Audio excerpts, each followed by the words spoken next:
Halo Sobat Kartu Prakerja, balik lagi di podcast Jadi Bisa. Buat kalian yang belum tahu apa itu program Kartu Prakerja adalah program peningkatan kompetensi untuk angkatan kerja di Indonesia. Karena kita percaya bahwa setiap orang punya hak yang sama untuk meningkatkan kompetensinya. Di video kali ini, kita kedatangan seorang narasumber yang mungkin sudah tidak asing lagi untuk para Sobat Kartu Prakerja sekalian. Selamat datang Bu Deni. Selamat datang, sehat Bu? Bagaimana? Sehat. Ya. Sehat ya Bu ya. Kita hari ini mau ngobrol-ngobrol nih Bu. Kita mau ngobrol-ngobrol karena banyak banget nih komen-komen di mana-mana nih Bu tentang terutama proses pendaftaran gitu ya Bu ya. Banyak yang komen kalau pendaftaran kartu prakerja itu sulit katanya. Tapi Bu, kalau boleh cerita sedikit mungkin, apa sih perbedaan nih daftar kartu prakerja dulu-dulu sama sekarang nih Bu? Padahal kan kita sudah berproses nih Bu. Kira-kira perbedaannya apa Bu? Sebenarnya semuanya sejak dari awal sampai dengan sekarang sama aja, yaitu harus lewat situs kan, www.prakerja.go.id. Dari sejak prakerja lahir sampai dengan sekarang itu. Nah, terus kemudian apa sih bedanya? Kalau pada saat awal program kartu prakerja, kita mintanya waktu itu masukkan email kamu, kemudian kita verifikasi. Habis itu masukkan nomor NIK kamu, kemudian kita verifikasi nama, tanggal lahir. Nah, terus kemudian masukkan HP kamu. Terus kemudian sejalan dengan waktu, kita kan pengen memverifikasi lebih lanjut. Kita kemudian minta tambahan nih. Masukkan nama ibu kandung kamu dan kemudian masukkan juga nomor kakak kamu. Supaya kemudian bisa kita verifikasi dengan data di Dukcapil. Nah, terus kemudian lambat laun, ini dong, kamu upload deh, ini foto KTP kamu. Nah, setelah itu kemudian verifikasi muka. Nah, verifikasi muka untuk memastikan bahwa pendaftar program kartu prakerja itu betul-betul adalah orang yang bersangkutan, yang NIK-nya tadi sudah dimasukkan sejak awal. Nah, tapi karena verifikasi muka kan butuh selfie segala macam. Nah, yang kadangkala kita sudah melihat nih, ternyata juga ada yang kerepotan dengan hal itu. Kemudian kita dengan menggunakan teknologi, kita sekarang sudah pakai liveness sehingga jauh lebih mudah, lebih cepat. Buat teman-teman kagak ribet, tidak usah kemudian mengupload foto, selfie dan segala macam, tapi kemudian teknologi bisa bantu kayak gitu. Jadi intinya adalah kita berevolusi karena apa? Kita ingin kemudian lebih juga bagus dalam melayani teman-teman semua dan kita ingin memastikan amanah yang diberikan lewat pemerintah ya kepada program kartu prakerja ini benar-benar diterima oleh yang bersangkutan kayak begitu. Nah, sering juga nih Bu, kalau soal pendaftaran ya netizen sering kebingungan. Apa sih bedanya daftar kartu prakerja dan gabung gelombang? Jadi kalau daftar program kartu prakerja bisa dilakukan 24 jam, 7 hari dalam seminggu. Kapan aja, pergi aja ke www.prakerja.go.id. Masukkan data-data kamu tadi sampai dengan kemudian akhir itu tinggal satu klik join gelombang. Nah, join gelombang ini menandai bahwa oke, setelah kamu masukin ini, kamu hanya bisa join gelombang pada saat gelombang itu dibuka. Jadi teman-teman semua, gelombang ini dibuka beberapa hari, padahal tinggal satu klik saja. Jadi teman-teman nggak usah kemudian nunggu buka gelombang baru daftar, karena biasanya server kita sibuk banget, karena semua orang pada masukin, semua orang pada liveness, naikin foto KTP dan segala macam. Jadi lebih baik daftar itu bisa kapan saja, kemudian join gelombang tinggal satu klik, itu pada saat kemudian dibuka. Nah, join gelombang itu artinya apa sih? Kamu kemudian bergabung pada gelombang yang sedang dibuka dan itu kemudian akan ada proses seleksi yang katakanlah lebih lanjut pada saat join gelombang tersebut. Ngomongin soal proses seleksi Bu, ada banyak yang nanya kenapa sih udah daftar, udah join gelombang tapi gagal terus Bu? Jadi begini, gagal itu bisa disebabkan banyak hal. Yang pertama adalah yang dalam tanda kutip di luar kontrolnya PMO nih. Yaitu apa? Duitnya negara sedikit, yang daftar banyak. Ya mau nggak mau kan, kemudian ya banyak yang kemudian nggak bisa diterima. Yang kedua adalah kuota provinsi itu kemudian yang sekian gitu ya. Misalnya kuotanya 10. Yang daftar kemudian 1.000 atau 1.500. Jadi 1:10, 1:15. Ya berarti pada proses buka gelombang tadi, itu kan kemudian yang bisa kita proses kan terbatas. Nah, pilihannya saya mau tanya sama teman-teman.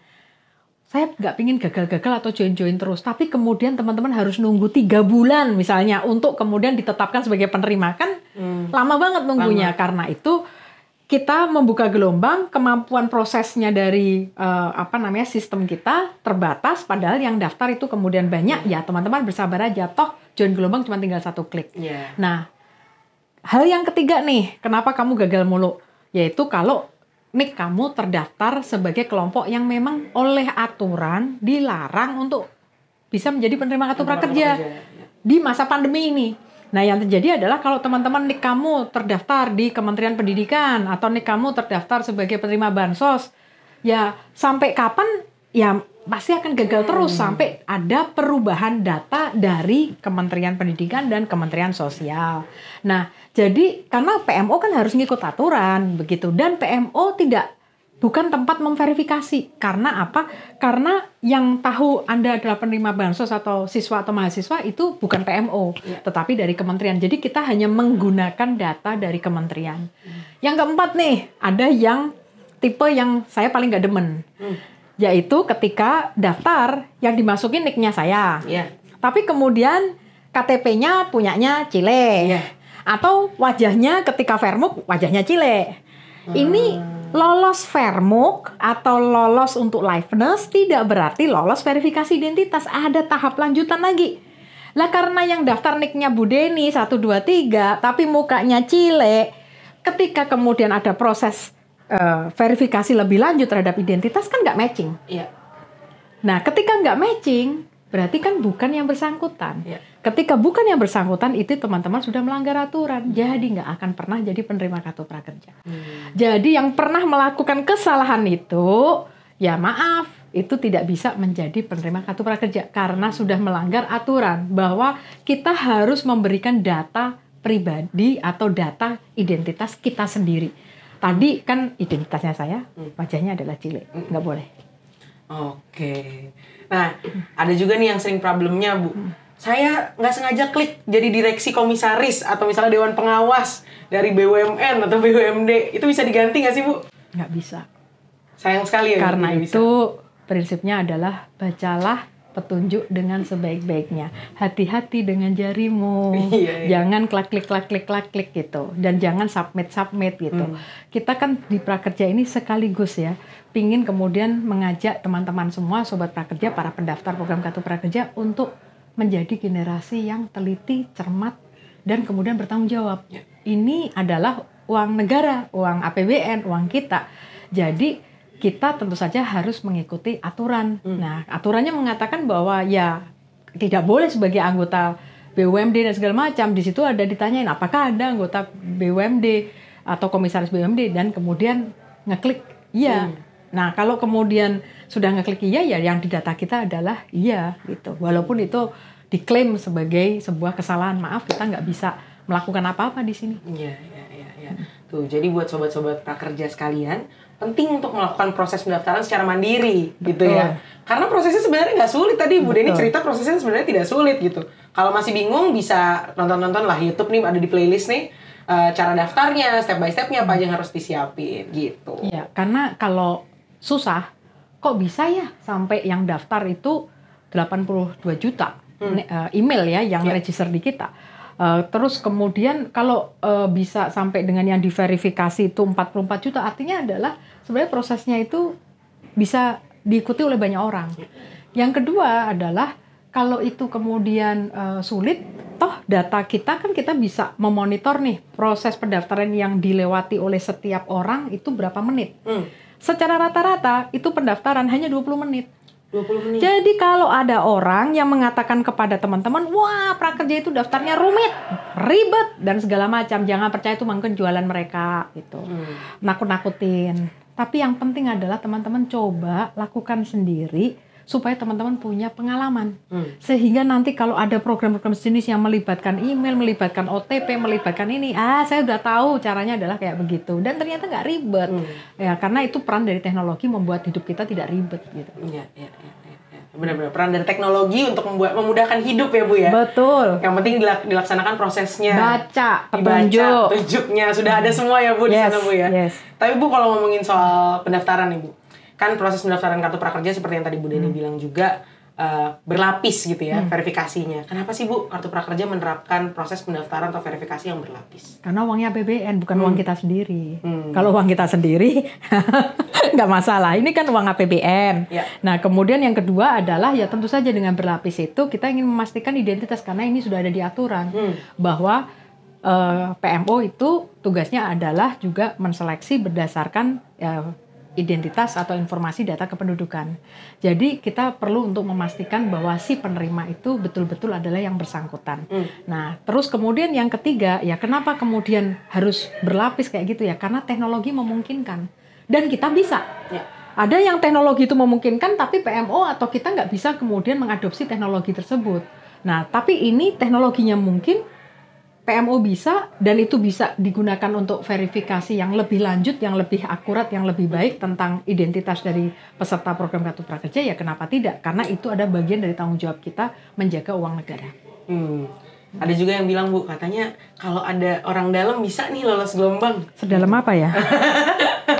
Gimana tuh? Gini, orang dalam atau apa, itu mungkin adalah jualan dari orang-orang yang mengatakan, oh saya bisa bantu kamu karena saya punya orang dalam. Omong kosong itu. Nggak ada yang namanya orang dalam. Sistem itu jaga, dan orang-orang yang di sini, apalagi yang terkait dengan operasi untuk menetapkan penerima Kartu Prakerja, ini sudah ada sistem yang bisa menjaga hal tersebut, dan orang-orangnya juga sangat-sangat terpilih, teman-teman yang menjaga ini. Jadi teman-teman, yang kedua, kita ini kan pingin Indonesia menjadi negara yang bersih. Ayo mulai dari kita sendiri. Dan kemudian kita tidak menggunakan jasa orang-orang yang mengatakan saya punya orang dalam dan segala macam. Jadi yuk kita mulai dari diri kita sendiri untuk kemudian tidak ya membuat Indonesia menjadi bersih. Jadi enggak, dan program atau institusi pemerintah itu enggak KKN kayak begitu gitu loh. Di tempat prakerja ini enggak ada yang kayak gitu. Ayo kita mulai dengan lebih baik gitu loh. Dari prakerja ini benar-benar fair seperti itu. Jadi kalau teman-teman gagal berkali-kali, ya mungkin antriannya memang banyak tadi, yang daftar banyak gitu.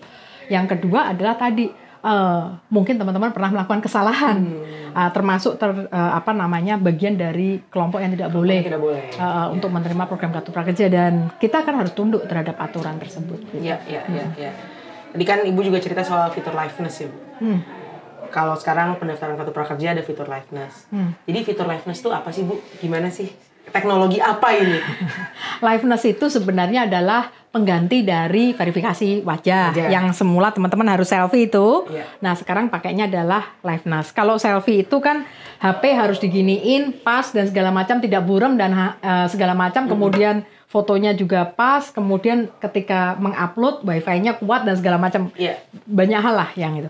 Nah, tapi dengan liveness ini kan cukup begini, kedip aja dan segala macam. Teman-teman itu kemudian sudah diambil secara langsung oleh kamera dari teman-teman semuanya. Jadi jauh lebih cepat, lebih mudah, dan tentu saja lebih murah karena nggak makan paket data banyak-banyak. Betul. Terus kemudian ya kenapa harus pakai liveness ya, karena teknologi tadi membuat hidup menjadi lebih mudah, murah, dan kemudian proses menjadi lebih cepat. Kita semua kayaknya kan pengen kayak begitu ya.